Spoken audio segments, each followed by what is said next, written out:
I need to get a better intro for this sort of shit because it's trash. Hey, welcome to name of the book, Liveshow.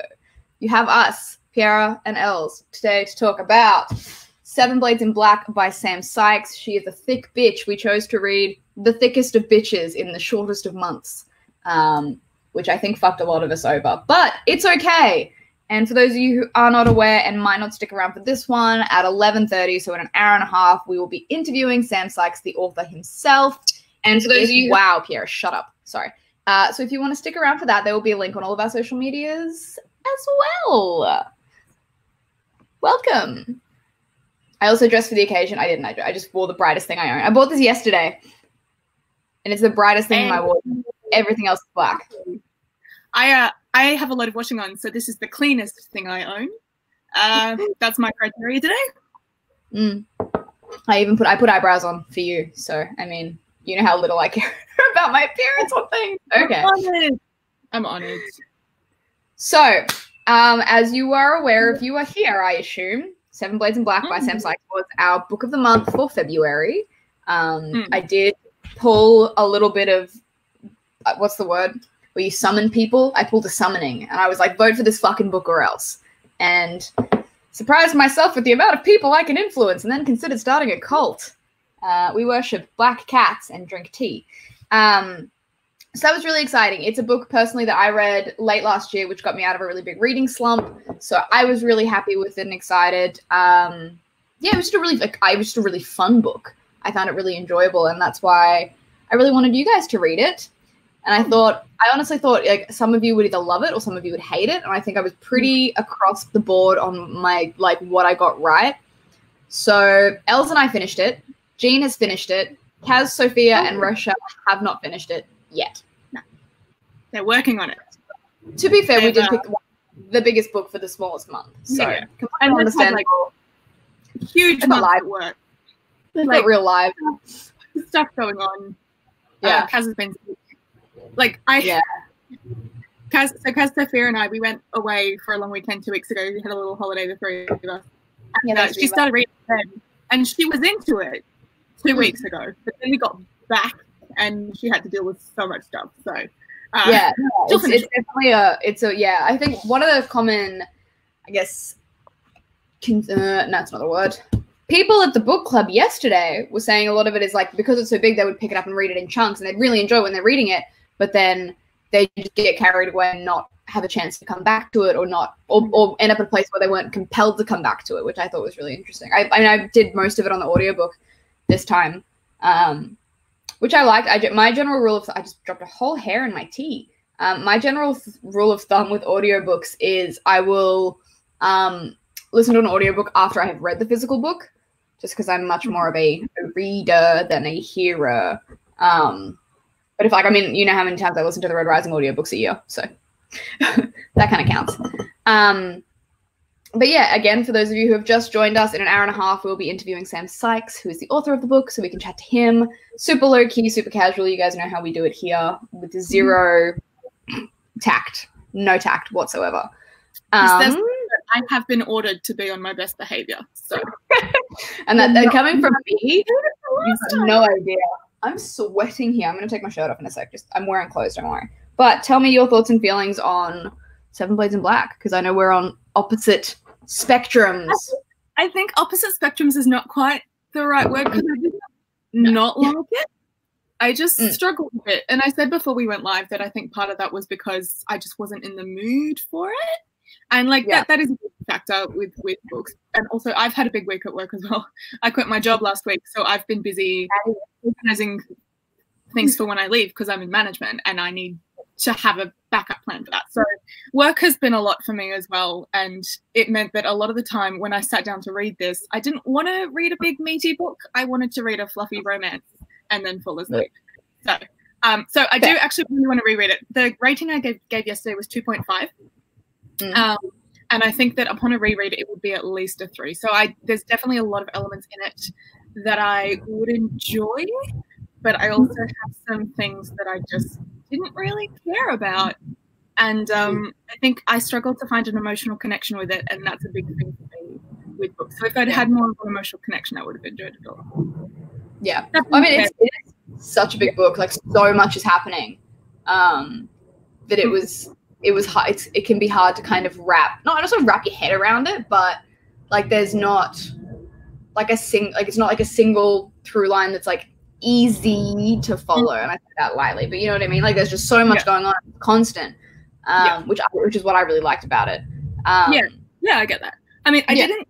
So normally with book club books, I tab them. I didn't tab this one because I just sort of hit a point where I went, my goal here is to finish it, not to process it as such.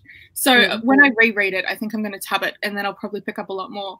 But that being said, I know that some people yesterday at the Sydney book meet, they didn't like the structure of the book. I really liked the structure of the book.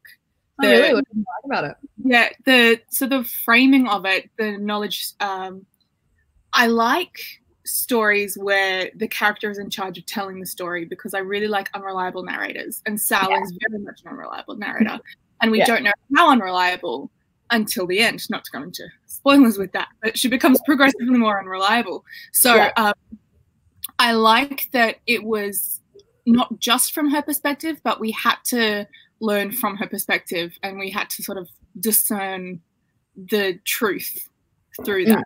So I was a big fan of the structure. That was one of my favorite things from my first book. I think, I mean, so this one for me, like I neglected it for so long because of the cover. I was a little bitch with the cover, and like there's nothing wrong with the cover. Like it's a decent cover. It just wasn't, it has food all over it. It just didn't grab me. And it just didn't do anything for me. Like book 2's cover, 10 Arrows and Iron, that cover, same style, same artist. Obsessed with it. I love it so much. But for some reason, it just didn't grab me. And I don't know why. I don't like the red and black. Just as a general rule, I think. Yeah, even the red and black was fine. But I think it's Sal. Like that to me doesn't look like what I imagined Sal to look like. I also thought it was a guy for the longest time because I just brushed past it at work and be like, oh, I'm not interested. And then I saw someone's like, oh, it's female-female romance. And I was like, sorry. Try again. It's a what? And so, yeah, picked it up and just hoovered through it, I think, in like a day or two. I was just so into it. Like I clearly have a type. I have a type with women. It's very obvious what my type with women is. And Sal was all of those things. I think, to be honest, I was picturing Sal as you for half of it. So that is all I care about. You know me by now. That's all I care about. Yeah.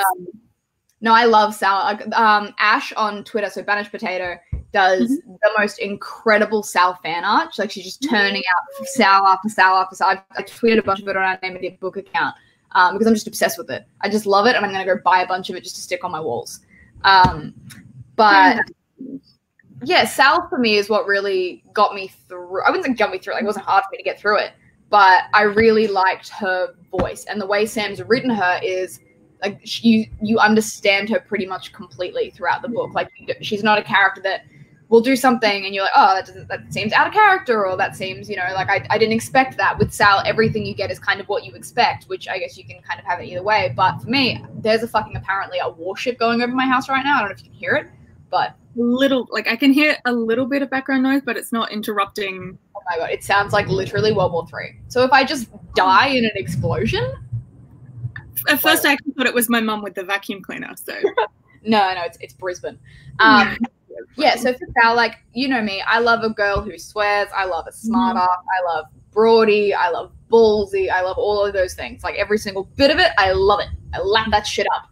And so when we meet Liette as well, again, no spoilers for now. We'll get into spoilers later if you're wondering. So when we meet Liette, and she's like.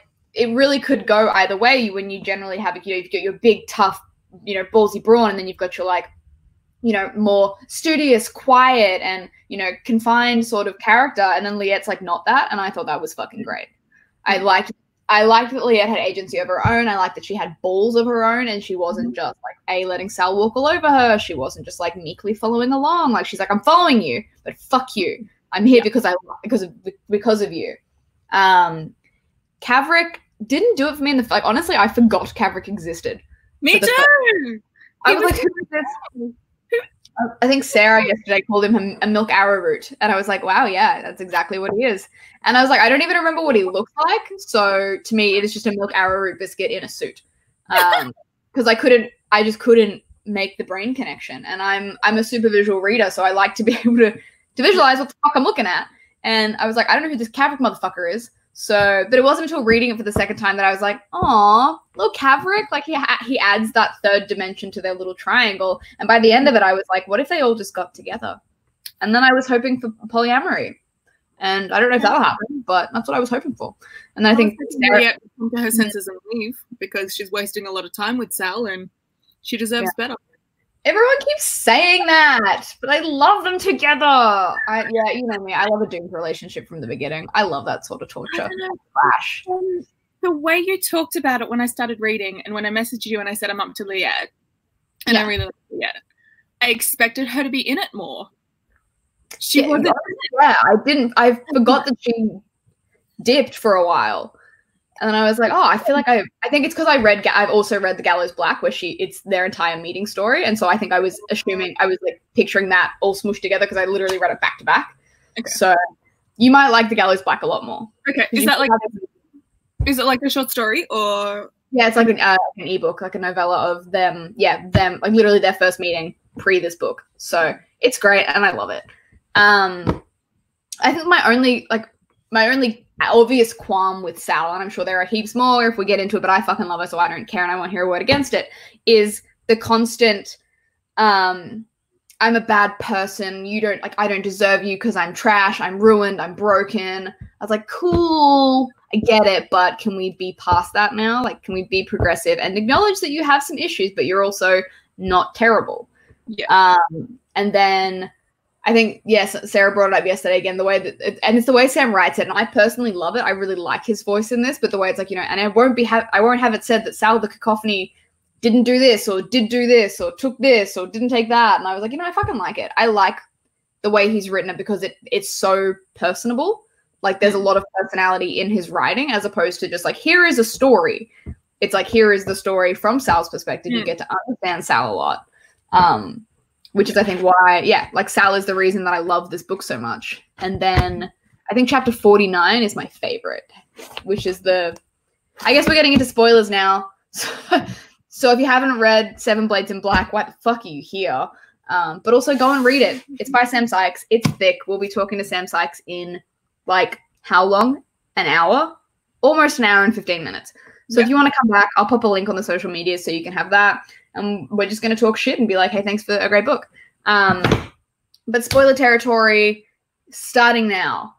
Chapter 49, I think, if that's what you're checking right now, I think was my favorite. It's like the big reveal of all of her, like the maybe it's not 49, maybe it's 50. But no, 49 is Treta. I just realized I have lipstick on this. No, it's 50. It's page 50. Okay. It's like the whole story about, like, it's the whole background about when she was Red Cloud and how they took her powers and all that sort of stuff. Oh, right.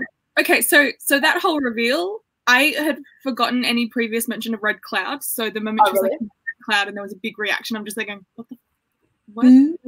Nah. I feel like the first time I didn't see it, and then by like the second or third mention, I was like, she's very conveniently ignoring this fact or this person or this mention. I was like, something about it, and then I was thinking, like, completely random, and it wasn't until my second reader I was like, Sal has a red cloak, but then I was like, she didn't have a red cloak when she was Red Cloud. So I was like, where did the red come from, and why is it a cloud? So yeah, I think in my first read, obviously hearing about like the Vagrants and the mages and all that sort of stuff, and then wondering why like Sal was so cool, I was like, what's her angle? Like, why does she have this magic gun essentially without, you know, if she's a complete nobody, why does she have this magic gun? So I kind of like obviously was expecting something, but and I think that I explained it yesterday. It hurt my feelings so much because like this was her family, and they just fucking ripped her powers out of her chest, and then by the end of it found out didn't even really need to, but they all did it anyway. And fuck Jindu, man. Fuck that guy. I don't even know him that much, and I hate him. I don't hate him. I'm really intrigued by that. I was like, ooh, I can't wait to see Jindu next. So, you know me, I love fucking trashy ass, terrible feelings. I love it. What did you think about it? Look, I a lot of this is stuff that this is why I really want to reread it, because I didn't pick up on things like that. I got 75% of the way into the book and I went, wait, so how are vagrants different from mages? And it was, they're just people who rebelled. And that's what's nice. Like, I got a little confused with that. It was really interesting. So we had someone yesterday who did it entirely on the audiobook. And so she picked up on things that I missed and I picked up on things that she missed. And I mean, like you was talking earlier about you do audiobook for things that you've read already. Sometimes I do them both at the same time. So I'll listen to the book at the gym, and then if I'm not sure, I'll go back and reread that I didn't quite comprehend, and then I'll keep reading. And I find that actually quite helps, because then I can visualize the shape of the words at least. So this one I just read because I thought that would be faster, and it wasn't. Yeah, no, I agree. Like, I'll do both if I'm driving or something. But I think with reading it, and what I did with the first time I read it was I read it so quickly that I definitely skimmed like a bunch of like, you know, like little, when your brain just puts little words in because you don't think you need them, and you read like the important words but the little words get mixed up. Yeah, it was just kind of like that.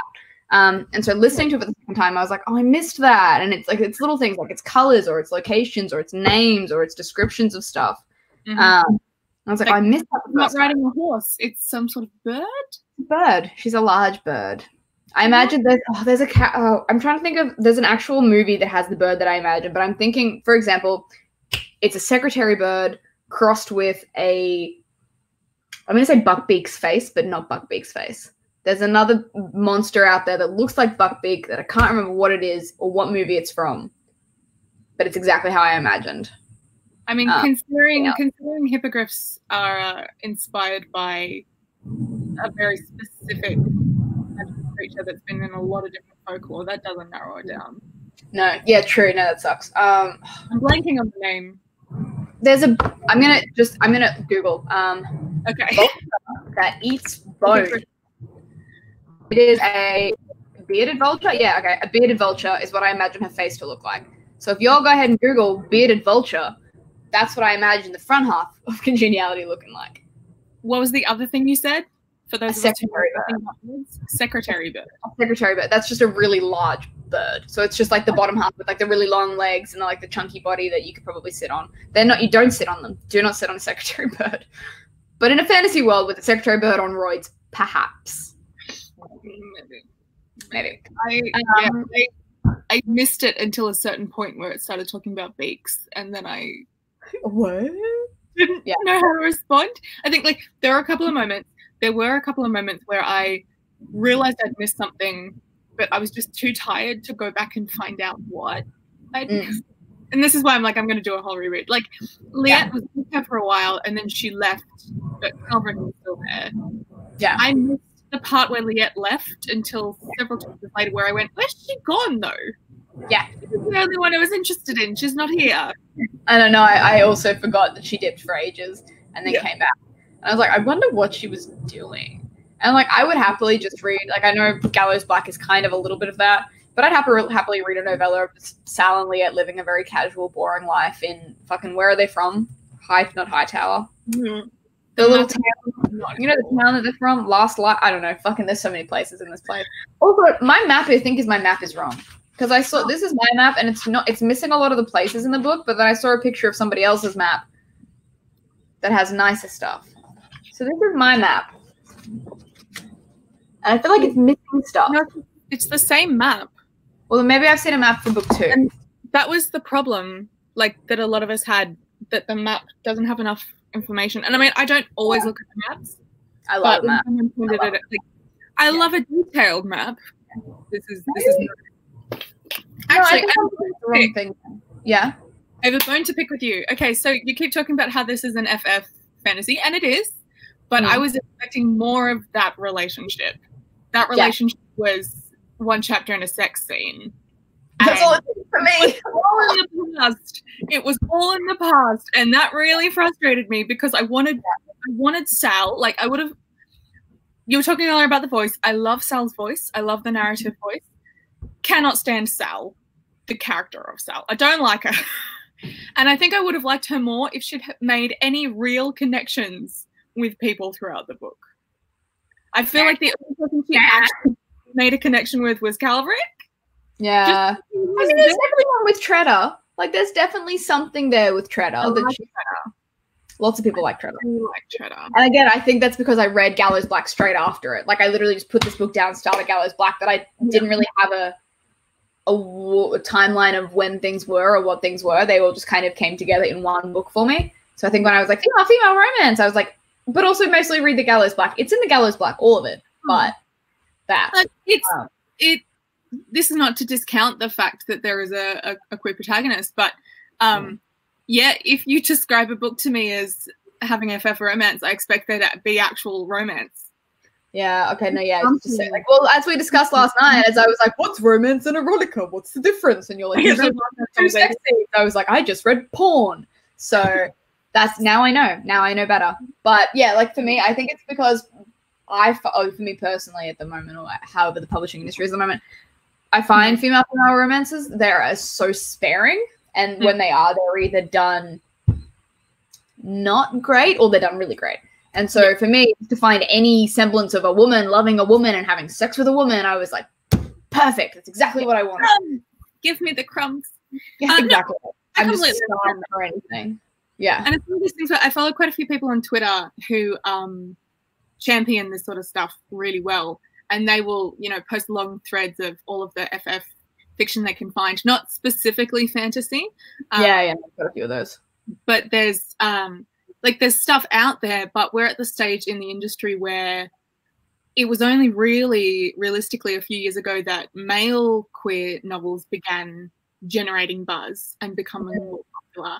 And queer women in books is a few years behind. And we've got an increase, but it is not a big thing that we would find.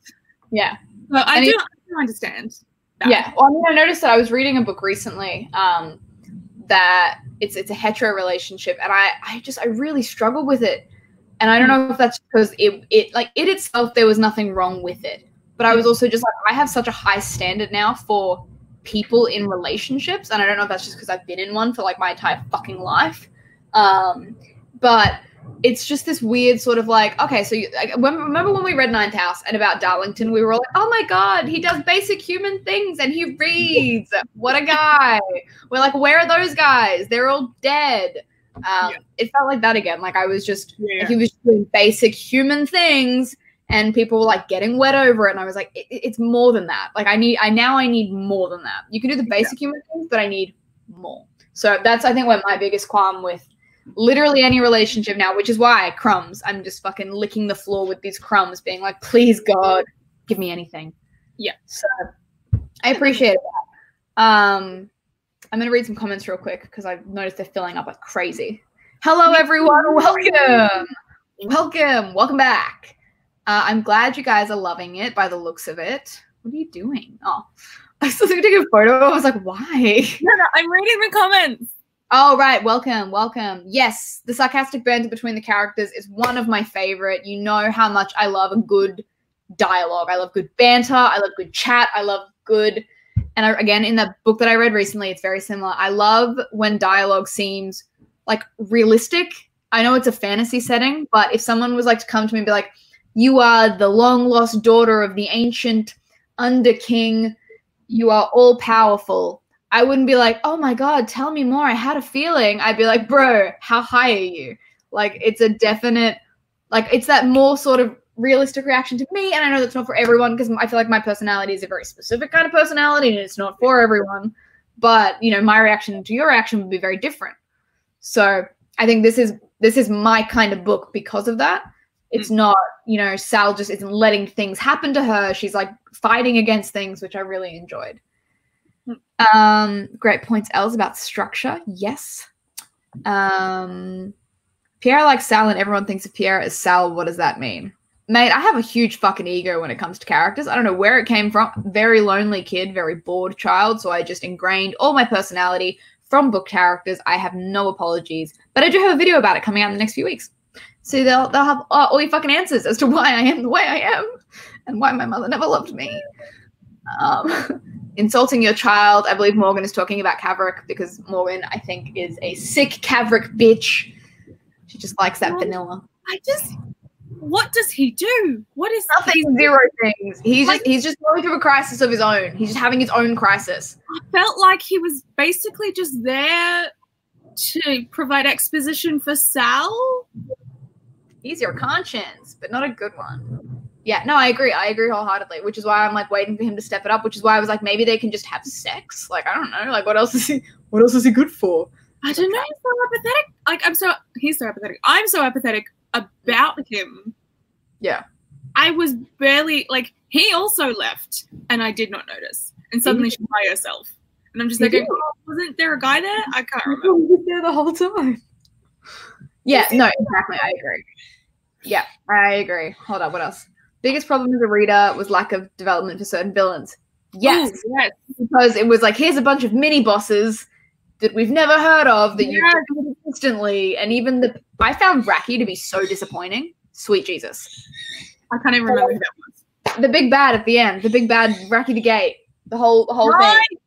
Yes. When she was like, you did this. And he was like, no, I didn't. Like, just fucking own it, bro. You took her powers because you were a little bitch. Sorry, now my birds are screaming. But no, I agree. At my door, so we're competing with all sorts of noises today. I love it. Bloody Australia. But yeah, like I love a bunch of mini bosses. I'm a fan of that, but I like mages and I like that sort of magic. Like, I'm a big fan of like elemental magic and shit. Yeah. And so anything like that, I want more. Like, I want it to be more developed. I mean, that being said, there were a lot of them. Like, you could have gotten away with like 3 or 4. We didn't need 7. Like, more interesting, like Crush the Tempest, that was pretty decent because it was like a big chunk. It wasn't like fucking one of them where she just essentially just beheaded him and was done with it. And I'm like, cool. So he was like all powerful and now he's gone. I like the time with Zanzi at the end. I thought that was cool. How he was like the shapeshifter. So like he was the fire, and then he was like the rat and the raven and all that sort of stuff. I was like, that's cool. And then I was like, someone was like, what do you mean? And I was like, you remember how he was constantly like, oh, can we kill her now? Can we kill her? Can I get that gun away from her? Can she die now? Please kill her before she realizes who the fuck I am and kills me. So I like that. I think what I would have liked a lot more and what I would have engaged with more quickly would be is because the villains were so two-dimensional, there was no moral question to it. Like, Sal is supposed to be this morally complicated character, but the villains, the bad guys, were very, very clear.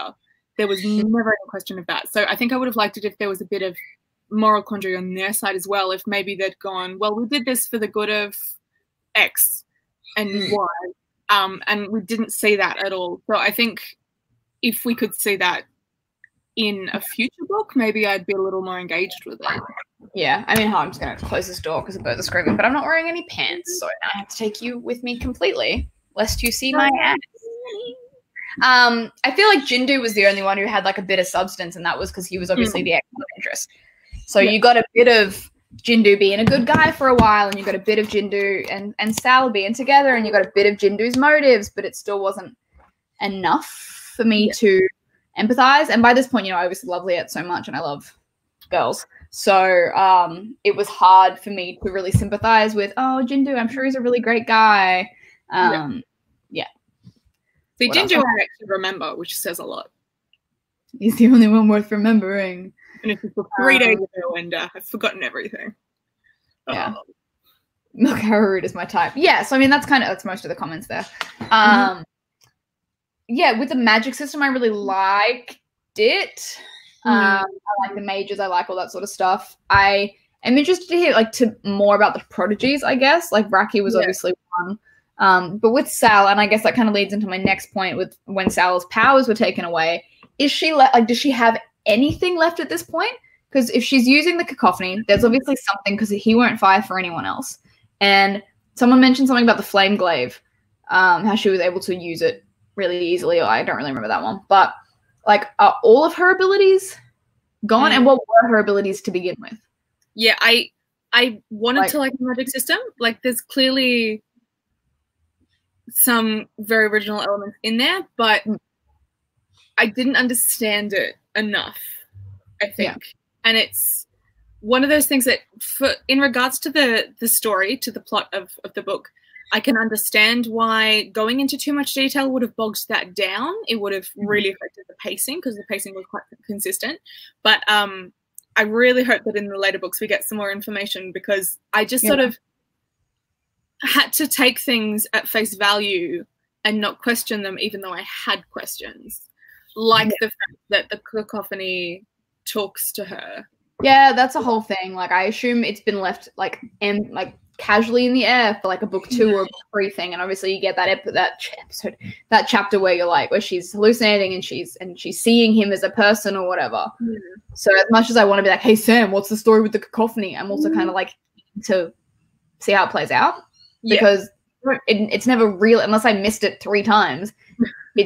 There's no explanation of what the fuck the cacophony is. Says how it came about. Like, as someone mentioned, there's some hints about it being related to like an emperor. Obviously, the lady merchant.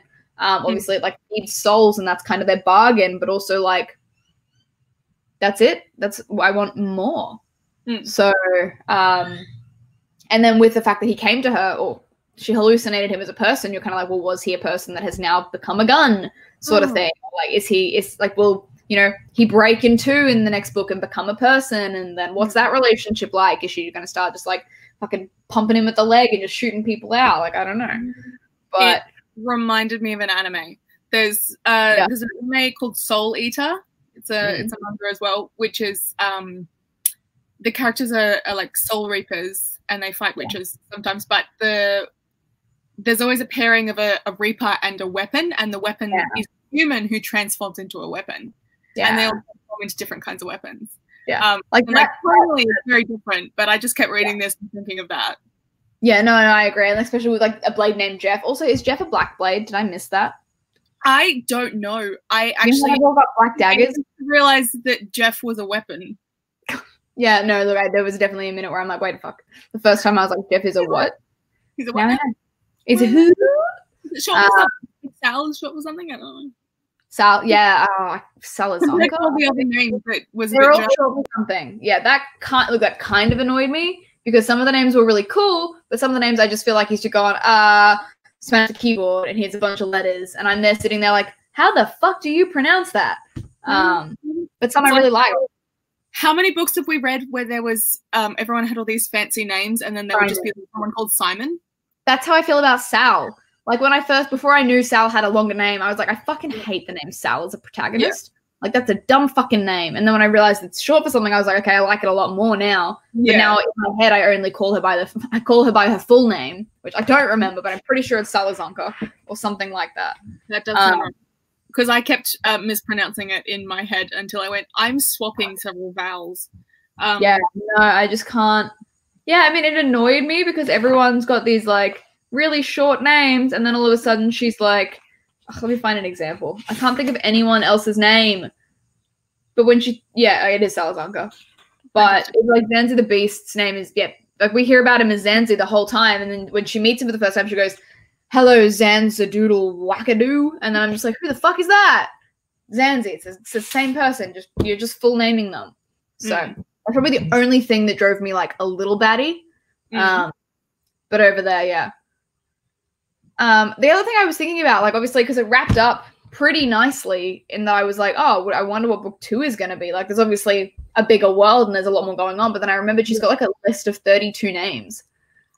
And I was like, so it's 32 people. But what it seems like to me is you've just got the main 7 in that first book. Like, if Raptor Day was the top dog, he's the one who took those powers, apart from Jindu, who's really left?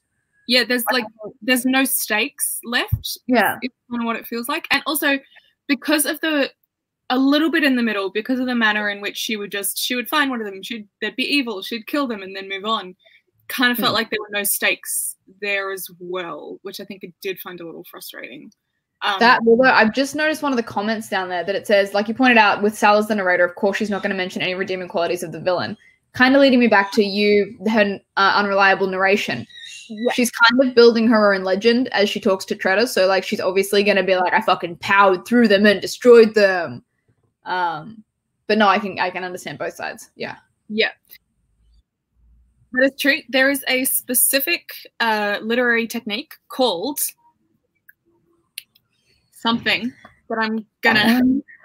But it's about It's the term for when you're reading something in the first person, but you're seeing the behaviors of other people. So the reader can pick up the behaviors of people in the story that the narrator doesn't necessarily understand.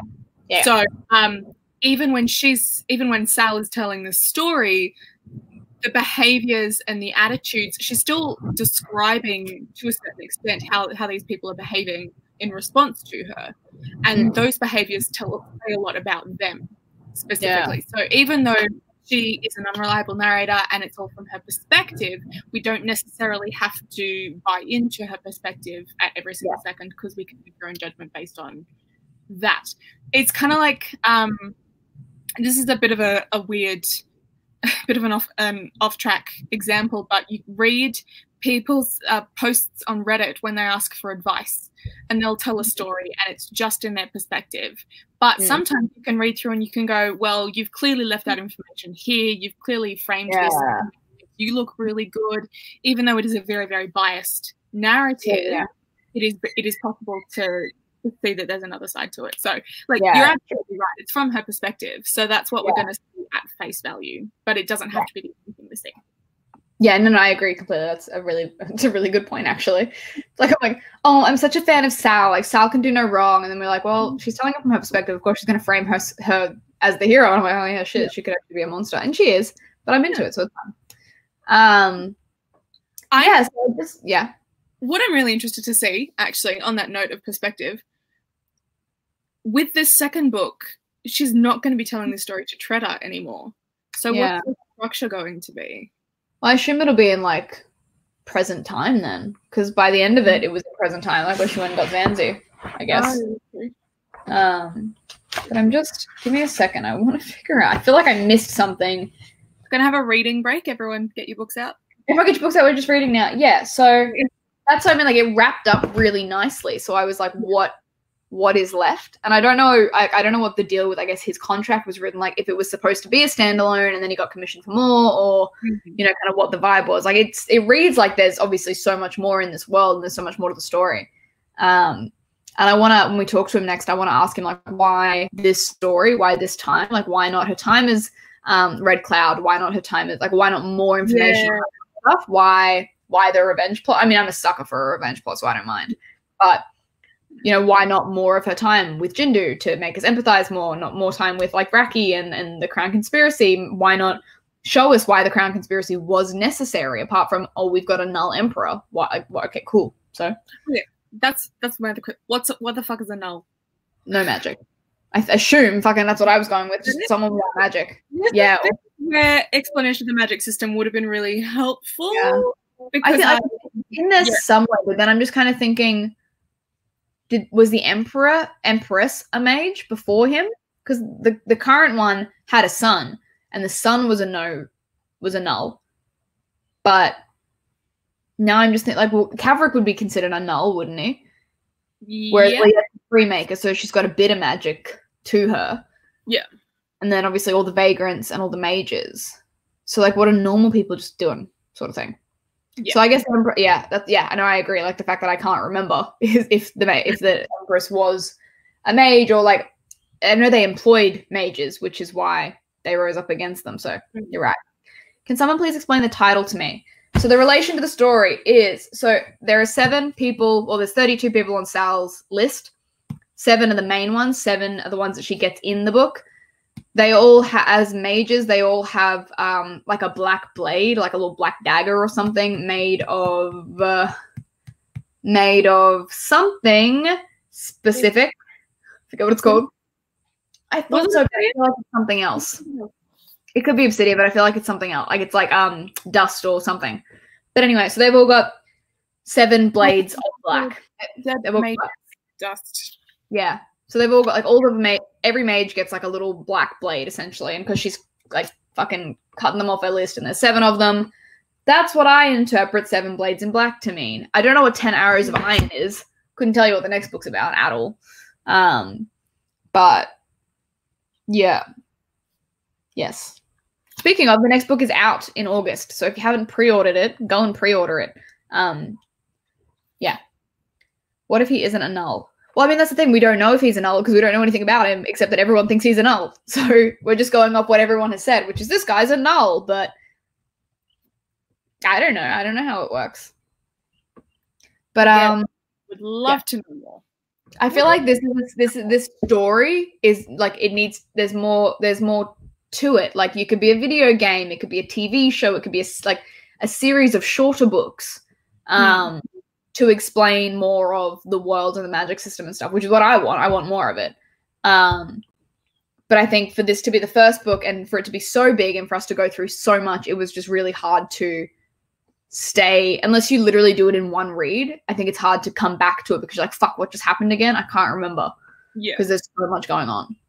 But if you guys have any questions, leave them below. Otherwise, we're going to end it here soonish. Take a quick break before Sam comes on. I think Sam is at a con. I don't know what con, but it's a con in America.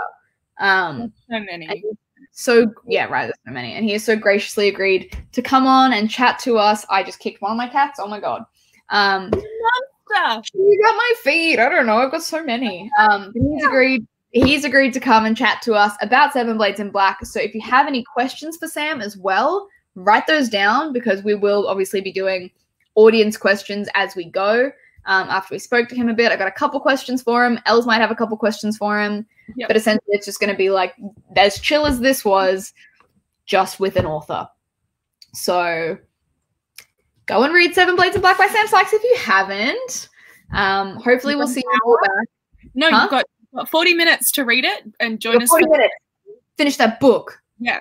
Or at least look up a really in-depth review. Really comprehensive summary. Go watch my review. It's on my channel somewhere. I mean, people have better reviews to it. Daniel Green, if you're still here, fuck you. I'm going to pimp you out again.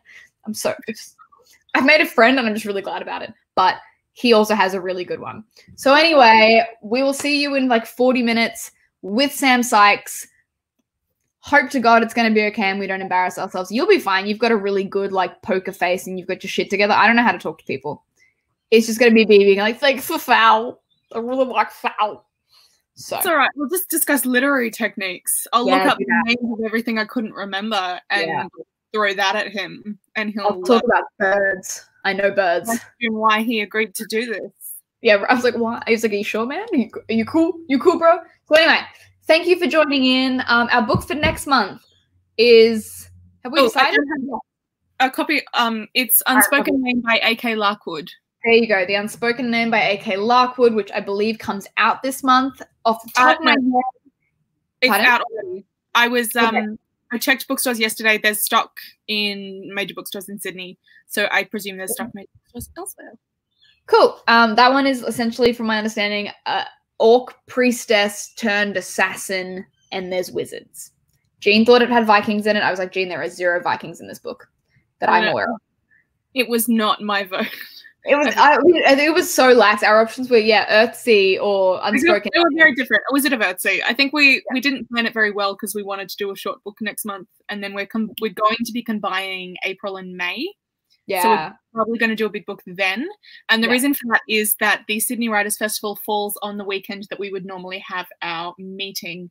And Piera is going to be in Sydney for the festival. Sydney for the festival. I'll be at the Sydney Writers Festival for one night only. We will all be there. So you might even get a live stream with all of us in the same room. Wow. I'll have the hotel. We can do that. Never happened. We've never all 6 of us been in the same room at the same time before. All 6 of us? Yes. I don't think the other 2 are coming down. They're not coming down? Oh, I think Jean's going to try, but she's got a baby. And I think Rochelle's going to try, but she's got work. So depending on that, hopefully we'll all be there. Only showing up if Rochelle shows up? No. Yeah, well, there'll be some of us. Some of us will be in a room at the same time talking about books. So maybe we'll publicize that. Maybe we won't. Whoa. Back to the relevant stuff. We're doing Unspoken Name next month. We're really sorry. It's a big book. Blame Piera. I was so loud. I was like, I don't mind. Fucking Unspoken Name as well. I've got it. And then everyone's like, Piera. I was like, oh, fuck. I thought we were fighting. And then we weren't fighting. And I got carried away. And then I abused my power, and I'm sorry.